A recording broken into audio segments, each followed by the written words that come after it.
El hierro incandescente silbaba contra la piel ya desgarrada, liberando un vapor nauseabundo que se mezclaba con el olor acre de la sangre coagulada y el sudor frío que brotaba por cada poro de su cuerpo martirizado.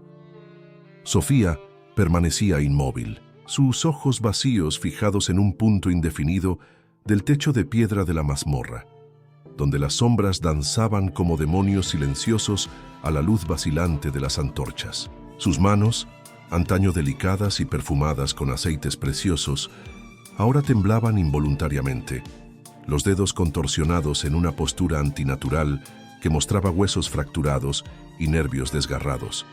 La tela fina de su túnica, que un día había sido blanca como la nieve de las montañas de Anatolia, se había convertido en harapos ensangrentados que apenas cubrían su desnudez expuesta a la crueldad imperial. El sonido metálico de las cadenas retumbaba en la celda húmeda cada vez que intentaba mover los brazos, un recordatorio constante de su condición de prisionera, de una fe que se negaba a abandonar, incluso ante la tortura más despiadada. Sus labios, agrietados por la sed y el frío, se movían en una oración silenciosa, mientras lágrimas saladas recorrían sus rostros desfigurados, dejando surcos claros sobre la piel cubierta de polvo y sangre seca.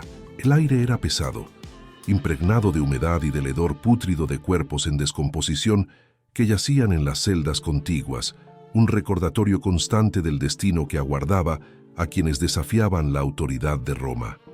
Aún así, su alma permanecía inquebrantable, como una roca sólida en medio de la tormenta, sustentada por una fe que trascendía cualquier sufrimiento terrenal. Aquello que el mundo intentó borrar se volvió eterno en su resistencia silenciosa y digna. ¿Cómo había llegado una mujer de tan refinada educación, madre devota de 3 hijas preciosas, a este estado de desolación absoluta en una mazmorra romana? ¿Cómo se habían transformado los perfumes de rosas de Damasco y los sedosos tejidos de Siria en el hedor de sangre coagulada y el áspero contacto del hierro contra la piel? ¿Qué camino cruel del destino condujo a esta mujer que un día caminaba por los jardines de su villa con pasos ligeros y risas cristalinas, hasta este momento de suprema agonía, donde cada respiración era un acto de resistencia contra la tiranía imperial? La historia de Sofía había comenzado décadas antes, en medio de la opulencia y los privilegios de una familia aristocrática romana establecida en la próspera provincia de Siria. Nacida bajo el signo de la abundancia, ella creció entre mármoles, pulidos, fuentes cristalinas y jardines perfumados, donde florecían jazmines y rosas que exhalaban su fragancia al viento cálido del Mediterráneo. Su padre, Marco Aurelio Sabino, era un senador respetado que poseía vastas propiedades de olivos y viñedos que se extendían por las colinas doradas de la región, mientras que su madre, Livia Cornelia, descendía de una estirpe patricia que remontaba a los primeros días de la República. La casa donde Sofía creció era un verdadero palacio en miniatura, con patios interiores decorados con mosaicos elaborados que contaban historias de la mitología clásica, bibliotecas repletas de pergaminos raros y salones amplios, donde resonaban conversaciones eruditas sobre filosofía, literatura y política. Durante su infancia, Sofía demostró ser una niña excepcionalmente inteligente y curiosa, que absorbía conocimiento como una esponja sedienta. Sus tutores griegos, hombres sabios contratados especialmente para su educación, quedaban impresionados por su capacidad de comprender conceptos complejos de matemáticas, astronomía y retórica. A los 12 años, ya dominaba el latín clásico, el griego ático y el arameo local, además de haber memorizado extensos pasajes de la Eneida y las obras de Homero. Su belleza natural floreció junto con su inteligencia, cabello dorado como el trigo maduro, ojos verdes como las aguas del Mediterráneo en días soleados y una postura elegante que revelaba su noble linaje. Los pretendientes comenzaron a aparecer cuando cumplió 15 años, jóvenes aristócratas de familias influyentes que veían en ella no solo a una esposa ideal, sino una alianza política ventajosa. Fue en esa época de transición hacia la edad adulta cuando Sofía encontró por primera vez las enseñanzas de Cristo. El encuentro ocurrió de forma aparentemente casual durante una de sus visitas al mercado central de Antioquía, acompañada de sus criadas. Mientras examinaba telas finas importadas de la India, oyó una voz serena que hablaba sobre amor, compasión y esperanza a un pequeño grupo de personas sencillas reunidas junto a una fuente. El hombre que hablaba era Paulino, un diácono cristiano que había sido discípulo directo del apóstol Juan, y sus palabras tenían una cualidad hipnótica que captaba la atención de todos los presentes. Sofía se acercó discretamente, oculta detrás de una columna de mármol, y escuchó por primera vez las parábolas de Jesús sobre el reino de los cielos, la misericordia divina y la salvación a través del amor. Esas palabras penetraron en su corazón como flechas de luz, despertando una sed espiritual que ni ella misma sabía que existía. Durante semanas, Sofía regresó secretamente al mismo lugar, siempre disfrazada con ropas humildes para no llamar la atención, absorbiendo cada enseñanza como si fuera agua fresca en un desierto. El mensaje cristiano contrastaba dramáticamente con los vacíos rituales y supersticiones paganas que dominaban su educación aristocrática, donde los dioses romanos exigían sacrificios sangrientos y ofrendas materiales. Cristo pedía solo un corazón contrito y un espíritu dispuesto al amor. Donde la sociedad romana predicaba la supremacía a través de la fuerza y la riqueza, los cristianos hablaban de humildad, servicio a los pobres e igualdad ante Dios. La transformación espiritual de Sofía fue gradual pero profunda. Comenzó a cuestionar los valores que había absorbido desde la infancia, percibiendo la futilidad de las ambiciones terrenales frente a la eternidad prometida por Cristo. Sus oraciones nocturnas, antes dirigidas a los dioses del panteón romano, se convirtieron en conversaciones íntimas con el Dios cristiano, momentos de comunión silenciosa donde sentía una paz que trascendía cualquier comprensión racional. Incluso cuando comenzó a enfrentar la resistencia de su familia, que veía con desconfianza sus cambios de comportamiento y sus nuevos hábitos de caridad, su fe no vaciló. El matrimonio de Sofía fue arreglado por sus padres cuando cumplió 17 años. Una unión política con Lucio Valerio Máximo, un oficial militar de carrera que servía en las legiones estacionadas en la frontera con el Imperio Parto. La ceremonia fue grandiosa, celebrada en el templo de Júpiter con todos los rituales paganos tradicionales. Pero Sofía participó como una actriz representando un papel que ya no correspondía a su verdadera identidad. Durante la ofrenda a los dioses, cuando debía derramar vino sobre el altar de mármol, sus manos temblaron imperceptiblemente, no por nerviosismo, sino por una resistencia interior que luchaba contra la hipocresía del momento. Sus votos matrimoniales fueron pronunciados con la solemnidad exigida por la ocasión, pero en su corazón ya había hecho otros votos, más sagrados y duraderos, que la unían eternamente a Cristo. Los primeros años de matrimonio trajeron 3 hijas preciosas que se convirtieron en el centro del universo emocional de Sofía. Fe, la primogénita, nació con cabello oscuro como la noche y ojos intensamente azules que parecían capaces de penetrar los misterios más profundos del alma.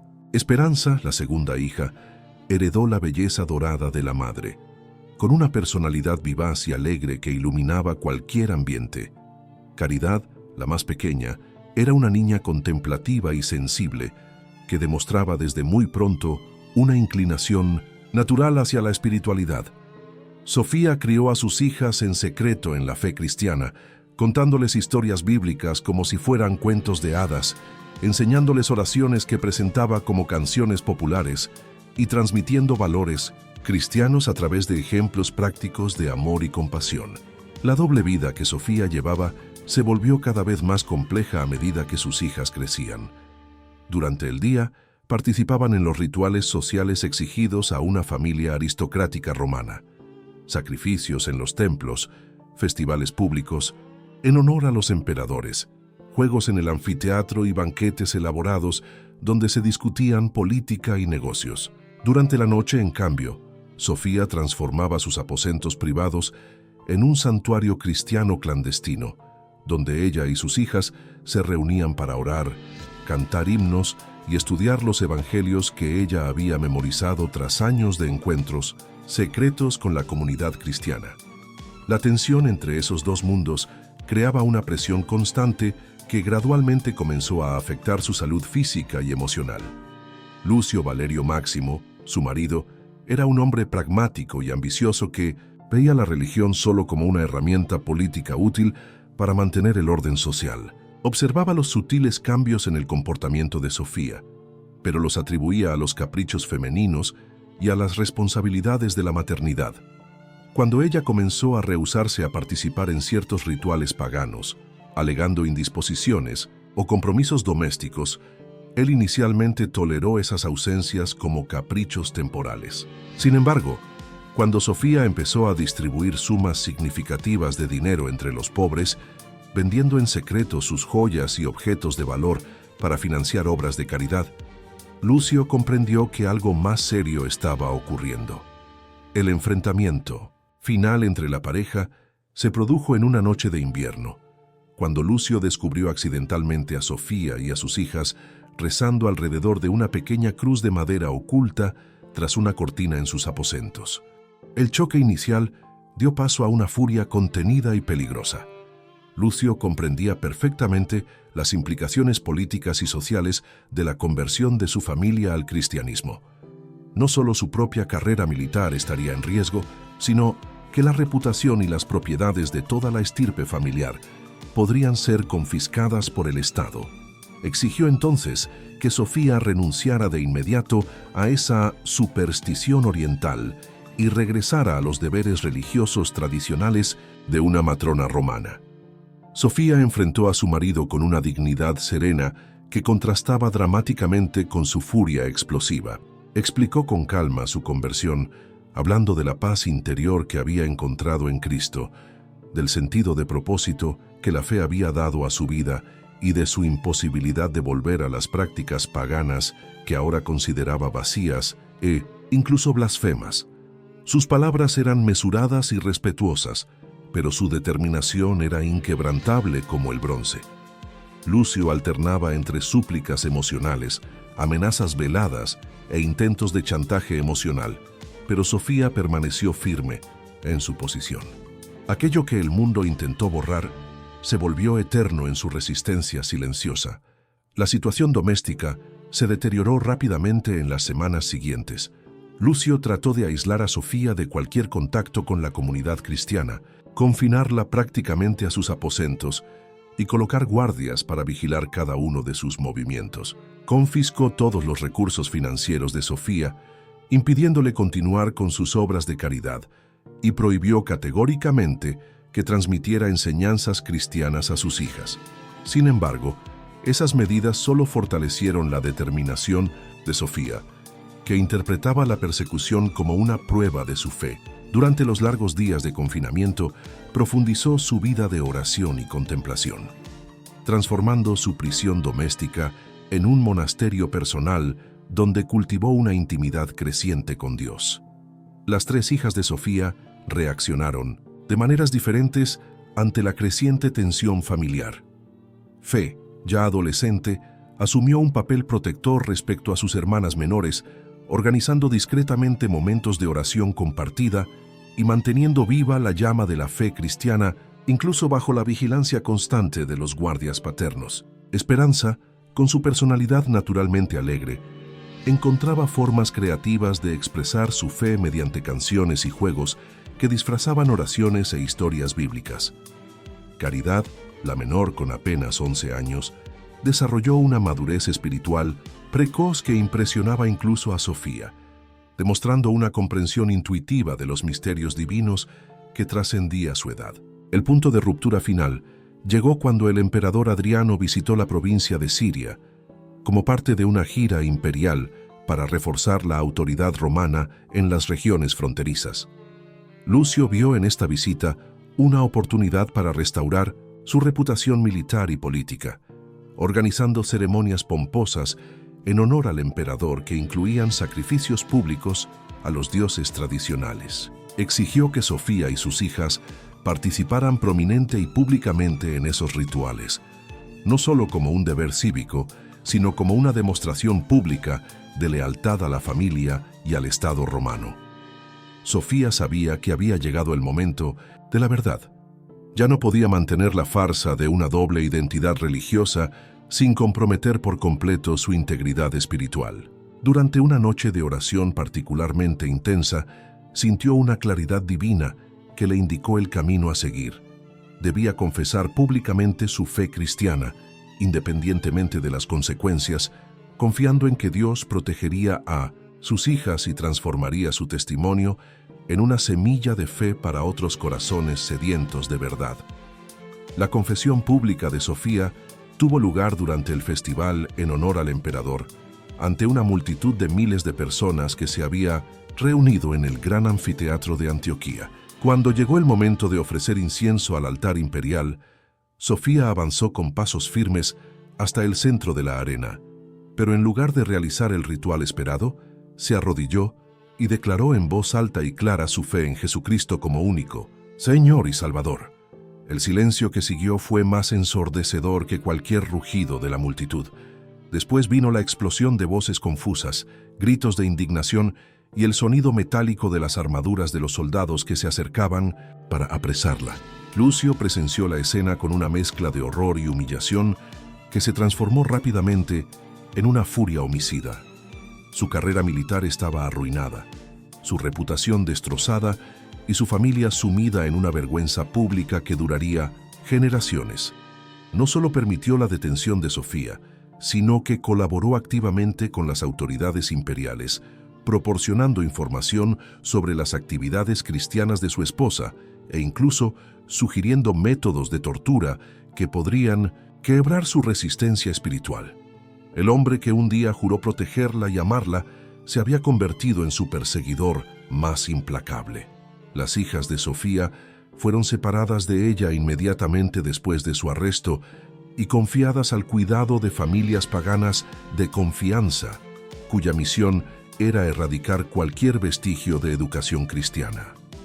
Sin embargo, los años de 1900, formación espiritual que habían recibido de su madre, resultaron ser más resistentes de lo que los nuevos tutores imaginaban. Fe, esperanza y caridad mantuvieron en secreto su fe cristiana y encontraron maneras ingeniosas de comunicarse entre sí, compartiendo oraciones codificadas y símbolos cristianos disfrazados en bordados y dibujos aparentemente inocentes. Sofía fue inicialmente mantenida en una prisión relativamente confortable, con la esperanza de que el aislamiento y la nostalgia por sus hijas eventualmente quebraran su resistencia. Los interrogadores imperiales eran hombres expertos en técnicas de persuasión psicológica que alternaban entre intentos de seducción intelectual y amenazas veladas. Ofrecían a Sofía comodidades materiales, promesas de reencuentro con sus hijas e incluso posiciones honoríficas en la sociedad romana si ella simplemente renunciaba públicamente al cristianismo y ofrecía sacrificios a los dioses tradicionales. Cuando esas tácticas fracasaron, recurrieron a amenazas más directas. Si no cooperaba, sus hijas serían vendidas como esclavas o forzadas a la prostitución en los burdeles más sórdidos del imperio. Aun ante esas terribles amenazas, Sofía mantuvo su postura con una serenidad que desconcertaba a sus captores. Explicaba pacientemente que su fe en Cristo no era una cuestión de voluntad personal, sino una realidad espiritual que había transformado completamente su naturaleza interior. Renunciar a Cristo sería como intentar dejar de respirar o detener el corazón, simplemente imposible sin destruir su propia esencia. Sus respuestas eran siempre respetuosas, pero firmes como diamante, demostrando una educación refinada y una inteligencia aguda que impresionaban incluso a los interrogadores más cínicos. Cuando quedó claro que Sofía no cedería a los métodos psicológicos, las autoridades imperiales decidieron aplicar torturas físicas progresivamente más severas. El proceso comenzó con privaciones aparentemente menores, reducción de las raciones de comida y agua, exposición a temperaturas extremas y privación de sueño mediante interrogatorios nocturnos constantes. Sofía soportó esas pruebas iniciales con una resistencia que sorprendía incluso a los guardias más habituados a la brutalidad, manteniendo su rutina de oraciones y demostrando una paz interior que parecía sobrenatural. Las torturas escalaron gradualmente hacia métodos más crueles: azotes con látigos de cuero, incrustados de metal, quemaduras con hierros incandescentes, aplastamiento de dedos y articulaciones con instrumentos especialmente diseñados para causar dolor máximo, sin provocar la muerte inmediata. Cada sesión de tortura era precedida por una oferta final de clemencia si Sofía renunciaba al cristianismo, y cada negativa era seguida por una intensificación de las atrocidades físicas. No obstante, algo extraordinario sucedía durante esos momentos de agonía extrema. Sofía parecía trascender el dolor físico mediante una conexión espiritual profunda con Cristo, experimentando visiones místicas y éxtasis religiosos que la sostenían más allá de los límites normales de la resistencia humana. Su cuerpo era frágil, pero su alma ya era eterna, manifestando una fuerza que parecía provenir de una fuente más allá de este mundo. Los propios torturadores comenzaron a sentirse perturbados por la reacción de Sofía a sus torturas. En 1910, en lugar de gritos de desesperación, ella murmuraba oraciones. En lugar de súplicas por piedad, ofrecía perdón a sus verdugos. En lugar de maldiciones, profetizaba bendiciones. Algunos de los soldados más jóvenes comenzaron a cuestionar en secreto la justicia de lo que estaban haciendo, sembrando semillas de duda que eventualmente florecerían en conversiones clandestinas al cristianismo. Durante los meses de tortura, Sofía desarrolló una rutina espiritual que la mantenía conectada con Dios pese a las circunstancias extremas. Al amanecer, cuando los primeros rayos de sol penetraban por las pequeñas ventanas enrejadas de su celda, ella ofrecía oraciones de gratitud por la oportunidad de sufrir por Cristo. Durante el día, entre las sesiones de interrogatorio y tortura, meditaba sobre las escrituras que había memorizado, encontrando paralelos entre su propia experiencia y la pasión de Cristo. Por la noche, antes de dormir sobre el frío y húmedo suelo de la prisión, rezaba intensamente por sus hijas, pidiendo a Dios que las protegiera y mantuviera viva la llama de la fe en sus corazones jóvenes. Las condiciones físicas de Sofía se deterioraron drásticamente a lo largo de los meses de cautiverio. Su piel, antes suave como la seda, se volvió áspera y marcada por cicatrices que contaban la historia de cada tortura soportada. Su cabello dorado, que había sido su mayor orgullo, ahora caía en mechones opacos y quebradizos. Sus ojos verdes, aunque aún brillaban con una luz interior indomable, estaban ahora enmarcados por arrugas prematuras y ojeras profundas que revelaban noches sin sueño y días de sufrimiento indescriptible. Sus manos, que solían tocar el arpa y bordar delicadas flores en telas preciadas, ahora temblaban constantemente debido a los nervios dañados por los instrumentos de tortura. Sin embargo, paradójicamente, cuanto más se deterioraba su cuerpo, más se intensificaba su presencia espiritual.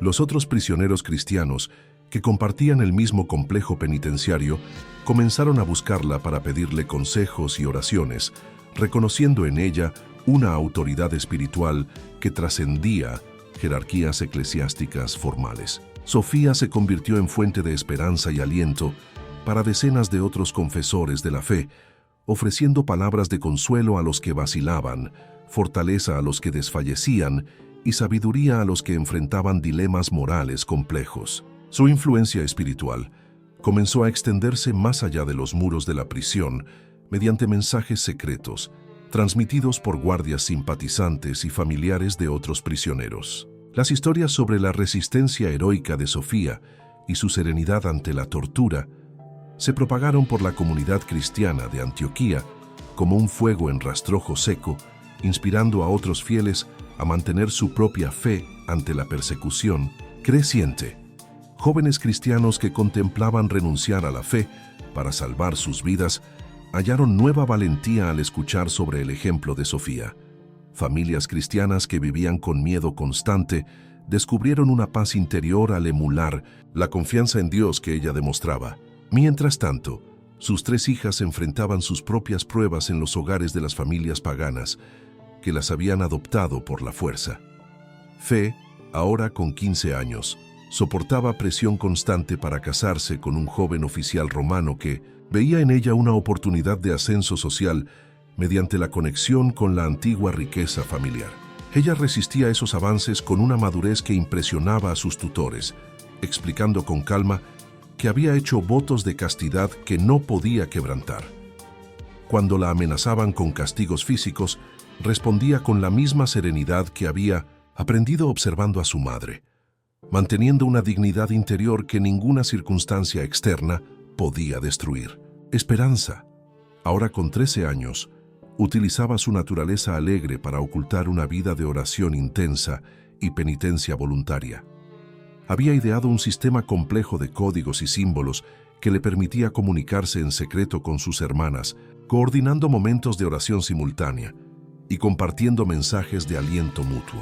Su alegría externa era genuina, pero provenía de una fuente espiritual profunda que sus tutores paganos no entendían ni podían extinguir. Caridad, la menor con apenas 11 años, demostraba una sabiduría espiritual que dejaba perplejos incluso a adultos experimentados. Había memorizado cientos de versículos bíblicos y lograba aplicarlos a situaciones cotidianas con una perspicacia que revelaba una comprensión intuitiva de los misterios divinos. Cuando se la cuestionaba por su negativa a participar en rituales paganos, respondía con explicaciones teológicas sofisticadas que sus tutores no podían refutar, citando contradicciones lógicas en el politeísmo romano y contrastándolas con la coherencia de la doctrina cristiana. La determinación de las 3 hermanas por mantener su fe cristiana, pese a la separación forzada y la constante presión, se convirtió en un problema creciente para las autoridades imperiales. Ellas representaban una prueba viviente de que la conversión cristiana no era simplemente una fase rebelde que se podía corregir mediante la educación adecuada, sino una transformación espiritual profunda que resistía todos los esfuerzos de erradicación. Peor aún, su influencia empezó a expandirse entre otros niños y jóvenes de familias aristocráticas, sembrando semillas de duda sobre la validez de los dioses tradicionales y despertando curiosidad acerca de las enseñanzas cristianas. La decisión de intensificar la presión sobre Sofía se tomó en los niveles más altos del gobierno imperial.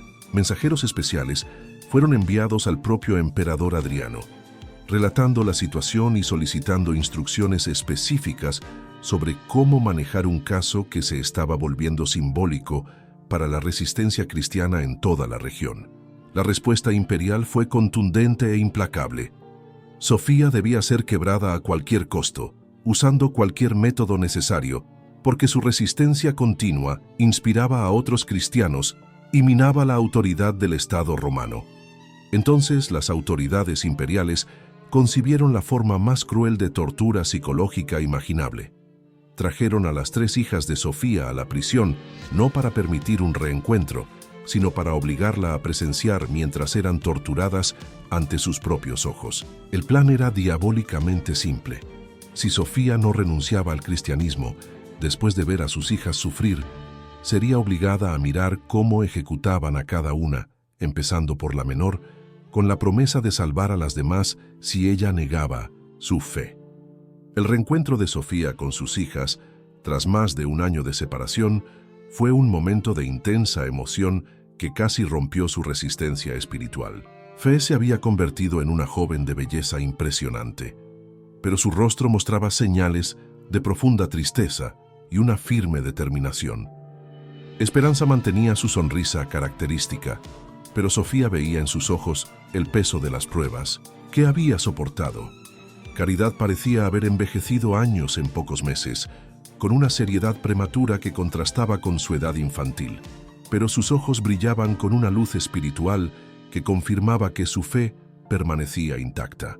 Las 4 mujeres fueron reunidas en una celda especial construida específicamente para ese encuentro, con ventanas amplias que permitían a los oficiales imperiales observar cada expresión, cada palabra, cada gesto que pudiera mostrar debilidad emocional. Sofía abrazó a sus hijas con lágrimas de alegría y dolor, sintiendo al mismo tiempo la dicha del reencuentro y el terror de lo que estaba por venir. Oraron juntas por primera vez en más de un año, sus voces armonizándose en himnos cristianos que llenaron la celda con una atmósfera de paz sobrenatural, que confundió incluso a los guardias más endurecidos. Durante las horas previas al inicio de las torturas, Sofía intentó preparar a sus hijas para lo que vendría, explicándoles que el sufrimiento físico era temporal, pero renunciar a Cristo significaría una muerte espiritual eterna. Les compartió las visiones místicas que había experimentado durante sus propias torturas, describiendo encuentros espirituales con Cristo que la habían sostenido en los momentos más oscuros. Sus palabras eran simultáneamente tiernas y valientes, transmitiendo amor maternal y fortaleza espiritual por igual. Fe fue la primera en ser torturada, mientras Sofía y sus hermanas observaban, atadas a sillas especiales que las obligaban a mantener los ojos abiertos. Los métodos utilizados fueron calculados para causar el máximo dolor visible, sin causar muerte inmediata.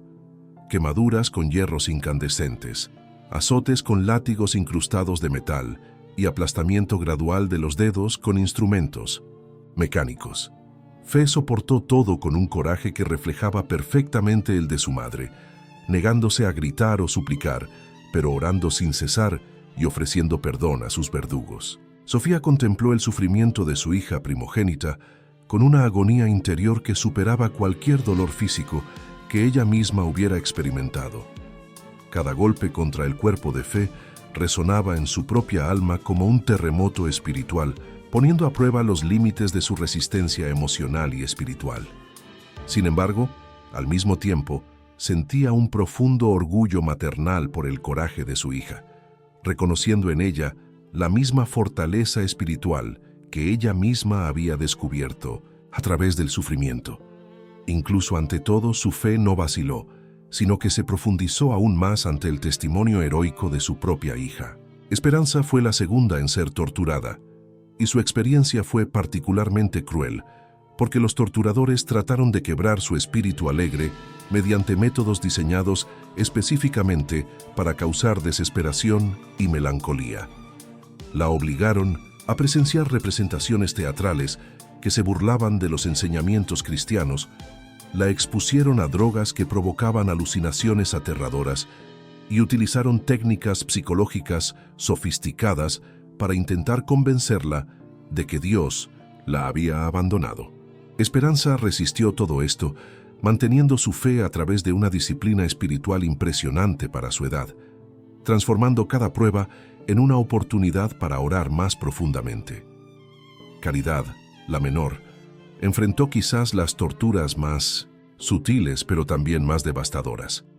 Los torturadores intentaron corromper su pureza infantil mediante la exposición a obscenidades y blasfemias, obligándola a presenciar actos depravados diseñados para destruir su inocencia y su confianza en la bondad de Dios.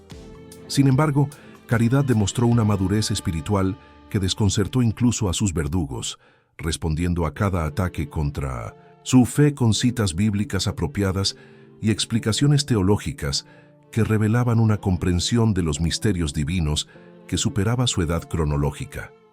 Durante días que parecieron durar eternidades, Sofía fue obligada a observar las torturas de sus 3 hijas, cada sesión más elaborada y cruel que la anterior. Los torturadores imperiales habían contratado especialistas en psicología humana que estudiaban cuidadosamente las reacciones de Sofía, buscando el punto exacto de ruptura emocional que la hiciera renunciar a su fe.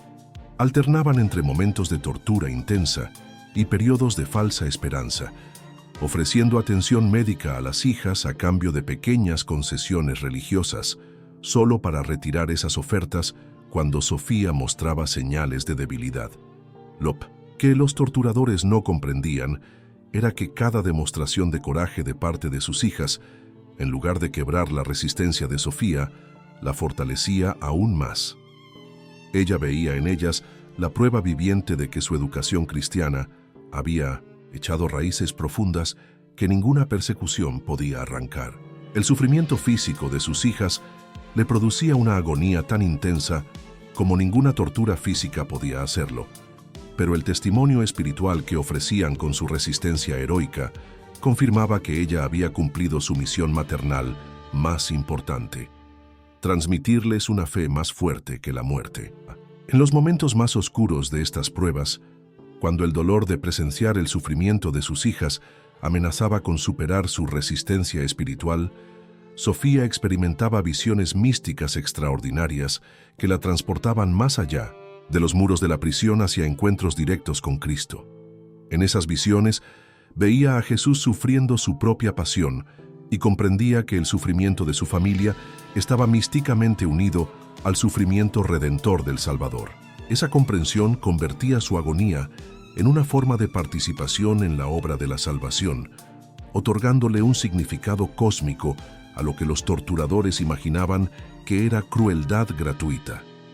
Las tres hermanas también experimentaban fenómenos espirituales extraordinarios durante sus propias torturas. Fe relató posteriormente visiones de ángeles consolándola en los momentos de mayor dolor, susurrándole promesas de recompensa eterna y fortaleciendo su capacidad de resistencia más allá de los límites normales de la naturaleza humana. Esperanza describió encuentros místicos con santos y mártires cristianos que habían pasado por persecuciones similares, formando una comunión espiritual que trascendía las barreras del tiempo y el espacio.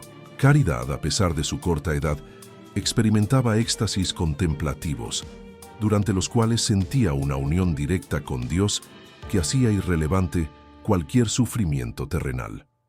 Estos fenómenos místicos no pasaron desapercibidos para los guardias y oficiales responsables de ejecutar las torturas. Muchos de ellos habían presenciado cientos de ejecuciones y torturas a lo largo de sus carreras militares, pero jamás habían encontrado prisioneros que reaccionaran al sufrimiento con tanta serenidad e incluso gozo espiritual. Algunos comenzaron, en secreto, a cuestionar la naturaleza del Dios cristiano que podía inspirar tal coraje en sus seguidores, especialmente en mujeres y niños que teóricamente deberían ser más vulnerables a la intimidación. Uno de los guardias, un veterano llamado Marco Aurelio Claudio, quedó particularmente impresionado por el comportamiento de Caridad durante una sesión de tortura especialmente brutal. La niña, que tenía apenas 11 años, no solo soportó el dolor sin llorar, sino que comenzó a cantar un himno cristiano con una voz clara y dulce que llenó toda la cámara de tortura con una atmósfera de paz inexplicable. Aún más impresionante, ofreció perdón espontáneo a sus verdugos y llegó a orar pidiendo a Dios que los bendijera. Marco jamás había presenciado tal demostración de pureza espiritual, y esa experiencia plantó semillas de conversión en su corazón que eventualmente florecerían años después. A medida que las torturas continuaban sin conseguir quebrar la resistencia de la familia cristiana, las autoridades imperiales comenzaron a darse cuenta de que habían subestimado gravemente la naturaleza de la fe cristiana. Imaginaban que el cristianismo era simplemente una de las muchas supersticiones orientales que periódicamente infectaban el imperio, algo que se podía erradicar mediante demostraciones suficientes de poder estatal. Sin embargo, el caso de Sofía y sus hijas reveló una fuerza espiritual de naturaleza completamente distinta, que en realidad se fortalecía con la persecución y transformaba el sufrimiento en combustible para una resistencia aún mayor. Los informes enviados al emperador Adriano empezaron a reflejar una creciente frustración e incluso preocupación por parte de los administradores locales. La resistencia de Sofía inspiraba a otros cristianos no solo en Antioquía, sino en toda la provincia de Siria y más allá. Mensajes secretos circulaban entre las comunidades cristianas contando la historia de su coraje, y su ejemplo alentaba a otros fieles a confesar públicamente su fe, aun sabiendo que eso conllevaría persecución. Lo que debía haber sido un ejemplo intimidatorio se estaba convirtiendo en un catalizador para el crecimiento del cristianismo. La respuesta imperial fue intensificar aún más la crueldad de las torturas, esta vez enfocándose específicamente en métodos que pretendían causar no solo dolor físico, sino también humillación pública y degradación moral. Sofía fue expuesta desnuda en plazas públicas, obligada a presenciar representaciones blasfemas que se burlaban de Cristo y sometida a formas de tortura psicológica diseñadas específicamente para mujeres de su clase social y educación refinada. Los torturadores esperaban que la vergüenza pública finalmente lograra lo que el dolor físico no había conseguido. Sin embargo, Sofía enfrentó esas nuevas humillaciones con la misma serenidad espiritual que había mostrado durante las torturas físicas. Comprendía que su cuerpo era simplemente un vestido temporal para su alma eterna y que ninguna degradación física podía manchar la pureza espiritual que había conquistado a través de su unión con Cristo. Cuando fue forzada a permanecer desnuda en público, mantuvo una dignidad interior que irradiaba a través de su postura y expresión, convirtiendo lo que debía ser una humillación en un testimonio silencioso de la nobleza espiritual que trasciende las circunstancias materiales. Sus hijas fueron sometidas a formas similares de humillación pública, pero respondieron con la misma dignidad interior que habían aprendido de su madre. Fe, esperanza y caridad demostraron que la verdadera pureza es una cualidad del alma que ninguna circunstancia externa puede corromper. Su resistencia a estas formas más sutiles de tortura fue quizás aún más impresionante que su coraje ante el dolor físico, porque requería un tipo de madurez espiritual que normalmente lleva décadas desarrollar. El efecto de estas demostraciones públicas de coraje cristiano fue exactamente el opuesto de lo que las autoridades imperiales pretendían. En lugar de intimidar a la población, inspiraron admiración secreta y curiosidad acerca de la fuente de tal fuerza espiritual. Muchos ciudadanos que nunca habían considerado seriamente al cristianismo comenzaron a hacer preguntas sobre una fe que podía producir tal heroísmo en personas comunes. Las mismas tremendas gestas de humillación de Sofía y sus hijas se convirtieron inadvertidamente en poderosas herramientas de evangelización. Después de meses de torturas variadas que no lograron quebrar la resistencia espiritual de la familia cristiana, las autoridades imperiales finalmente concluyeron que los métodos convencionales no serían suficientes. Decidieron implementar la forma más cruel de tortura psicológica que imaginaron: obligar a Sofía a elegir cuál de sus hijas sería ejecutada primero, prometiéndole salvar a las otras dos si tomaba la decisión y luego renunciaba al cristianismo.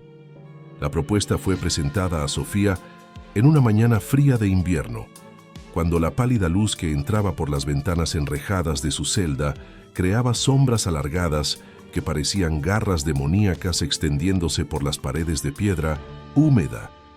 El oficial imperial que trajo la proposición era un hombre de mediana edad con cicatrices de batalla en el rostro y ojos que habían visto demasiada crueldad a lo largo de una carrera militar brutal. Incluso él parecía incómodo ante la naturaleza de la elección que ofrecía, pero sus órdenes eran claras e inexorables.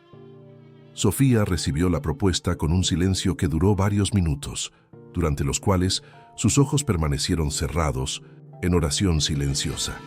Cuando finalmente abrió los ojos, su respuesta fue dada con una voz calmada y firme que no mostraba ningún signo de la agonía interior que estaba experimentando. No podía y no haría tal elección, porque eso implicaría cooperar con el mal y traicionar tanto a sus hijas como a su fe en Cristo. Si sus hijas debían morir, que murieran como mártires cristianas, pero ella no participaría en la decisión de cuándo o cómo eso sucedería. La negativa de Sofía a tomar esa decisión desencadenó una nueva fase de torturas todavía más elaboradas y crueles. Los torturadores imperiales, frustrados por meses de fracaso, abandonaron toda pretensión de sofisticación psicológica y recurrieron a métodos de brutalidad pura que tenían como único fin quebrar la resistencia mediante dolor extremo y prolongado. Sofía fue sometida a torturas que excedían los límites absolutos de la resistencia humana. Inmersión alterna en agua hirviendo y helada, exposición a fuego controlado que quemaba lentamente su piel sin provocar la muerte inmediata, e instrumentos mecánicos que aplastaban gradualmente sus huesos. Durante estas pruebas extremas, comenzó a ocurrir algo extraordinario. Sofía empezó a experimentar fenómenos místicos que claramente trascendían las leyes naturales conocidas. Testigos relataron que durante algunas sesiones de tortura, una luz sobrenatural parecía emanar de su cuerpo, creando una atmósfera de paz que contrastaba dramáticamente con la brutalidad del entorno. Algunos guardias juraron haber visto figuras angelicales rodeándola durante los momentos de mayor sufrimiento, brindándole un consuelo invisible que explicaba su capacidad sobrenatural de resistencia. Su cuerpo era frágil, pero su alma ya era eterna, manifestando señales cada vez más claras de que había trascendido completamente los límites normales de la experiencia humana. Los médicos imperiales, que fueron llamados para examinar su estado físico, quedaron perplejos ante su capacidad de sobrevivir a torturas que habrían matado a cualquier persona normal hace mucho tiempo. Encontraron evidencias de heridas que parecían cicatrizar a una velocidad imposible y signos vitales que se mantenían estables a pesar de traumas que deberían haber resultado en un shock fatal. Las hijas de Sofía también comenzaron a manifestar fenómenos similares durante sus propias torturas. Fe desarrolló una capacidad aparentemente sobrenatural de predecir eventos futuros, haciendo profecías precisas sobre el destino de sus verdugos y sobre el futuro crecimiento del cristianismo en el imperio. Esperanza empezó a demostrar habilidades de sanar, logrando aliviar el dolor de otros prisioneros cristianos mediante oraciones e imposición de manos. Caridad manifestó una sabiduría teológica que impresionaba incluso a los filósofos paganos más eruditos que fueron traídos para debatir con ella. Estos fenómenos sobrenaturales no pasaron desapercibidos por la población de Antioquía, y las historias sobre los milagros asociados a la familia de Sofía comenzaron a propagarse como fuego en rastrojo seco. Lo que había comenzado como un intento de intimidar a la comunidad cristiana se estaba transformando en una poderosa demostración de la veracidad de la fe cristiana. Muchos paganos comenzaron a cuestionar seriamente sus propias creencias religiosas, preguntándose qué tipo de Dios podía otorgar tal poder a sus seguidores. La situación se volvió tan problemática desde el punto de vista político que el propio emperador Adriano decidió viajar personalmente a Antioquía para supervisar la resolución del caso. Su llegada fue marcada por ceremonias elaboradas destinadas a reafirmar la autoridad imperial e intimidar a cualquier simpatizante cristiano que pudiera estar considerando seguir el ejemplo de Sofía. Sin embargo, la presencia imperial también elevó el perfil del caso a un nivel histórico que garantizaría que la historia de Sofía sería recordada durante generaciones. El encuentro personal entre el emperador Adriano y Sofía fue un momento de confrontación entre dos mundos espirituales completamente distintos. Adriano era un hombre culto y filosóficamente sofisticado, que se enorgullecía de su tolerancia religiosa y su capacidad para comprender diferentes tradiciones espirituales. Se acercó a Sofía no como un tirano brutal, sino como un estadista experimentado que genuinamente intentaba encontrar una solución que preservara tanto la autoridad imperial como la dignidad personal de Sofía. El emperador ofreció a Sofía términos extremadamente generosos.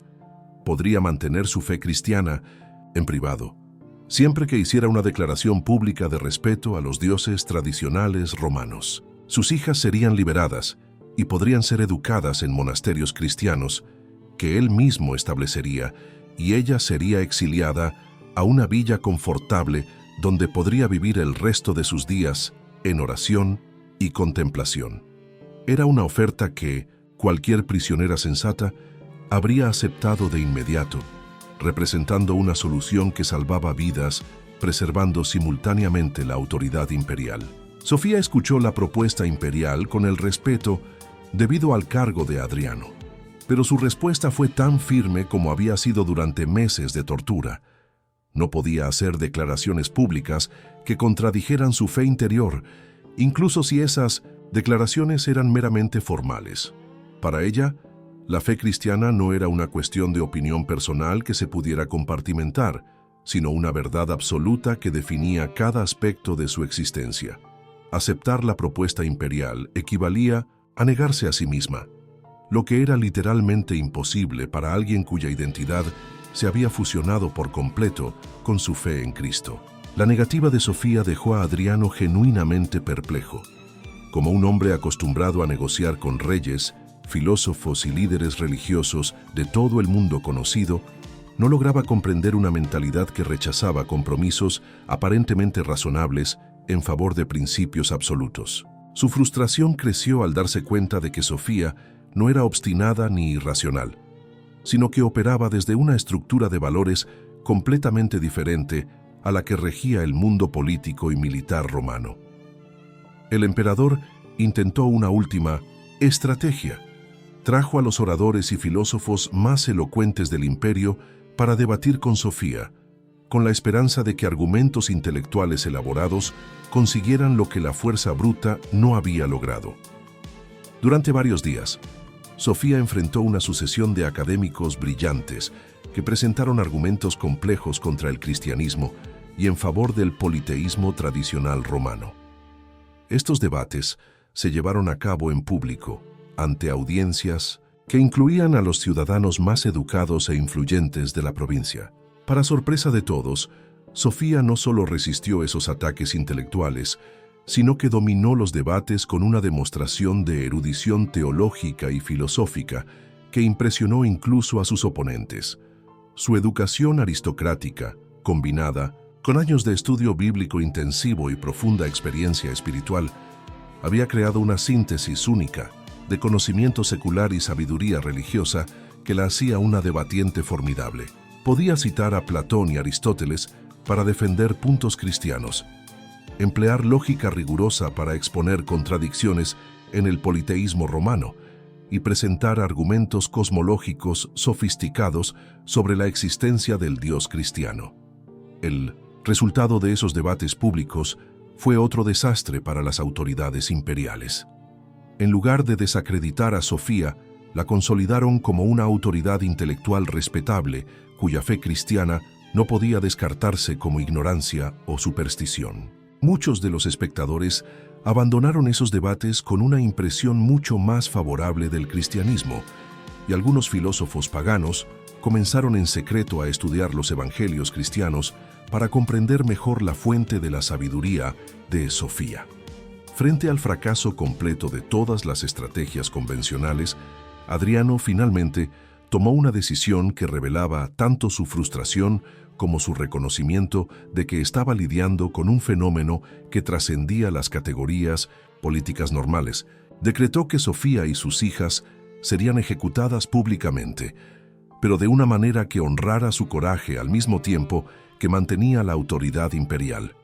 Las ejecuciones se llevarían a cabo como rituales solemnes, no como demostraciones de crueldad, y las víctimas tendrían la oportunidad de pronunciar declaraciones finales antes de sus muertes. La noticia de las ejecuciones planeadas se propagó rápidamente por toda la provincia, y más allá, atrayendo a cristianos de lugares distantes que acudían para rendir sus últimos homenajes a una familia que se había convertido en símbolo de la resistencia cristiana. Las autoridades intentaron controlar esas peregrinaciones, pero descubrieron que era imposible impedir completamente el flujo de visitantes que querían ver en persona a las mujeres que habían desafiado con éxito el poder imperial durante tantos meses. En los días previos a la ejecución, Sofía y sus hijas fueron trasladadas a alojamientos ligeramente más confortables, donde se les permitió encuentros privados con líderes cristianos locales y oportunidades para la preparación espiritual final. Estos encuentros fueron supervisados de cerca por los guardias imperiales, pero aún así, permitieron momentos de verdadera comunión cristiana que fortalecieron a toda la familia para lo que estaba por venir. Sofía empleó esos últimos días para completar su preparación espiritual y también para dejar mensajes finales que serían transmitidos a la comunidad cristiana más amplia.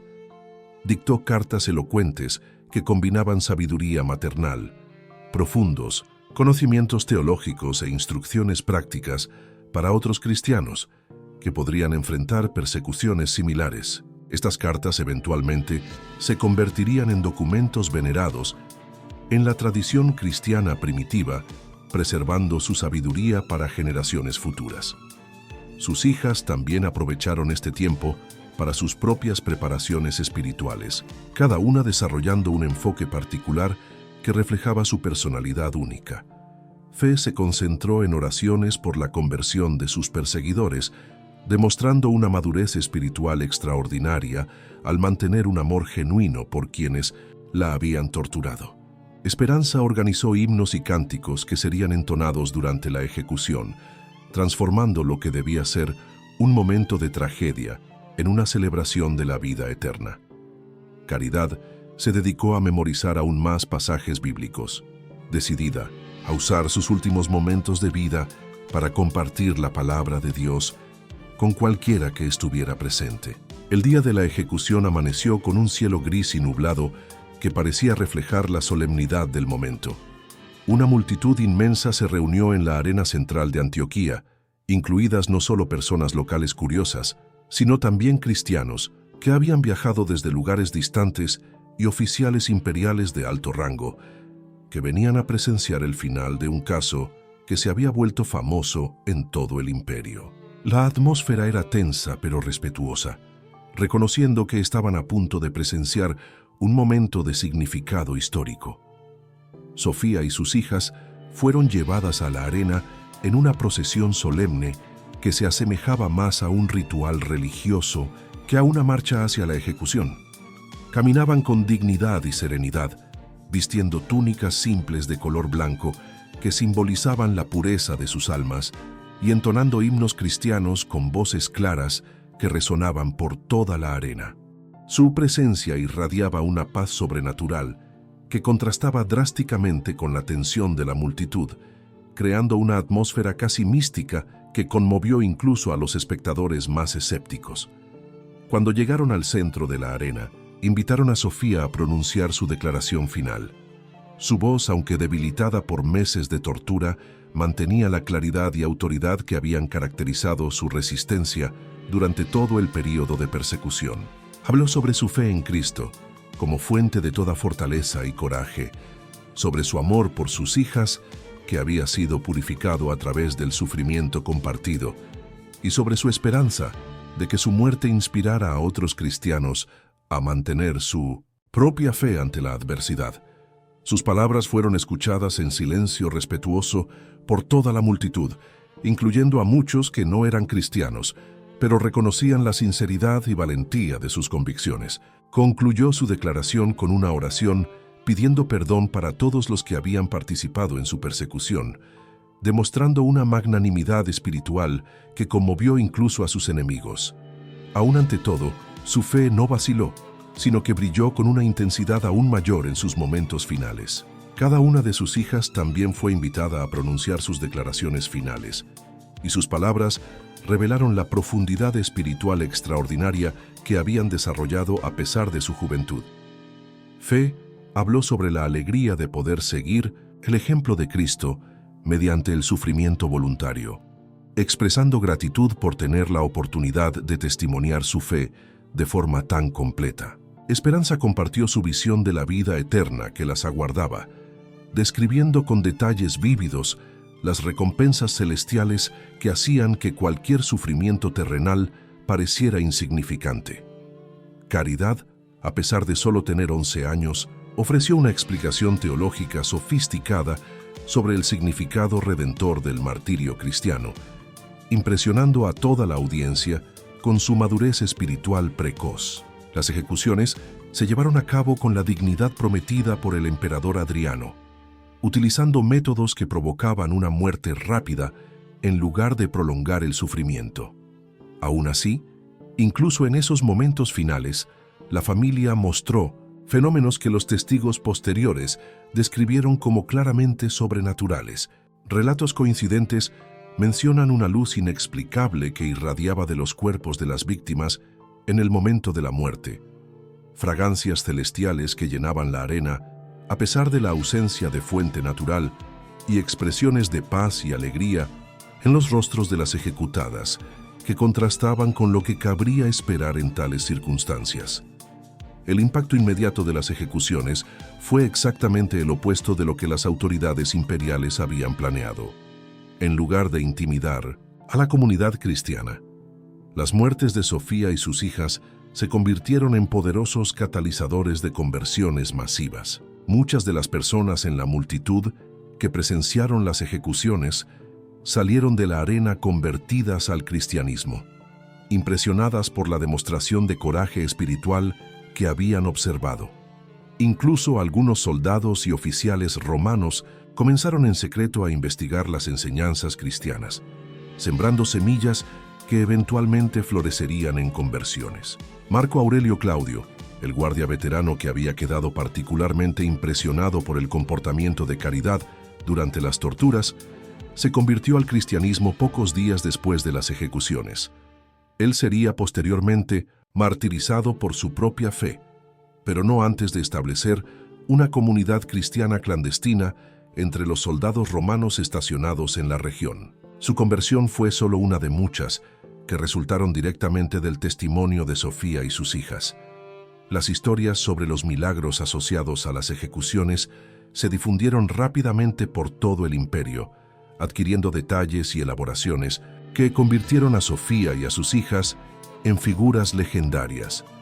Relatos hablaban de curaciones milagrosas que ocurrieron entre personas de la multitud durante las ejecuciones, profecías cumplidas en los días siguientes y visiones celestiales que fueron vistas por múltiples testigos independientes. Aunque algunos de estos relatos podrían haber sido exagerados por la tradición oral, el núcleo de los testimonios era lo suficientemente consistente como para no descartarlo como mera fantasía.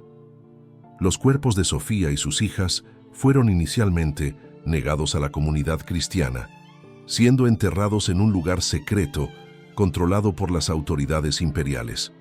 Sin embargo, cristianos locales lograron descubrir la ubicación de las tumbas y comenzaron a hacer peregrinaciones clandestinas al sitio, informando curaciones milagrosas y otros fenómenos sobrenaturales asociados a las reliquias. Estas peregrinaciones se volvieron tan numerosas que las autoridades finalmente desistieron de intentar controlarlas, permitiendo efectivamente el establecimiento de un santuario cristiano no oficial.